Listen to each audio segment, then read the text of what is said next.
Alright, on to a bit more of a breakdown of the actual cards themselves. There are 5 primary parts of a sigil card. Now there's one type of exception card. I'll be talking about that after a moment. So, first area is right here. This tells you what shape the rune is and what color the rune is. Color has to do with charge. It tells you what effects that it can activate when you spend it on a spell. This side right here tells you the cost of the card. That is how many charges you need to spend in order to purchase it from the shop and in order to cast it from your hand. Any charge that you have, regardless of the color, can be used to pay a cost. In the very center of the card, you find the name. In this case, it is going to be Isa, and the rough translation is ice. This section right here is charge effects. For each charge that you spend on a card, you can activate one of the charge effects. Now, each effect is going to be different. You see the charge color that you're using, the effect it's activating, and then how many of that effect occur.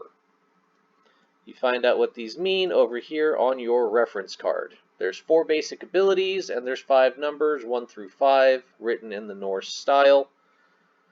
So you've got damage, you have healing, red one is damage, blue one is healing. The third icon there represents charging. It is taking cards from your deck and putting them directly into your charge zone. And then that 4th ability there looks like a yellow bag. It's just you drawing cards from your deck into your hand. So, with that rough translation, that means if we use any color other than yellow, because gray is colorless, it is red, yellow, or blue, or just weirds can be spent for gray abilities.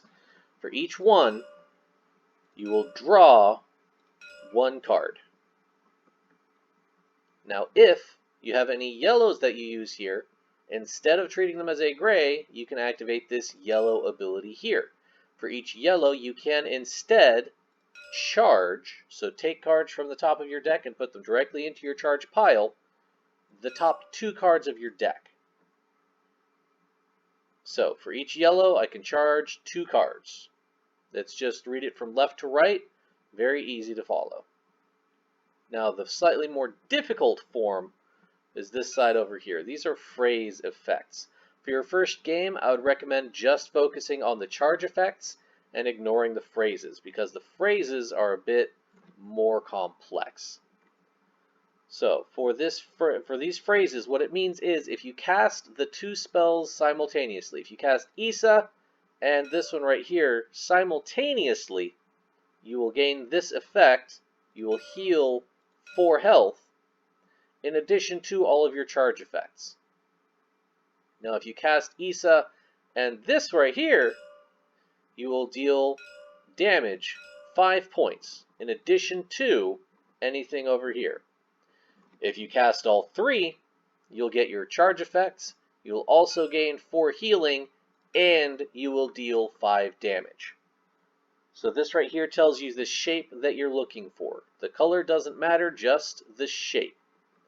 And remember, it's only if you play this rune, the matching rune, at the same time. Using it as a charge does not count. Now the exception to this style of card layout is going to be the weirds. Weirds are only gray energy. They are gray mana. They do not have any effect other than providing mana. So they are the one exception. Each player starts off with a deck of 9 weirds.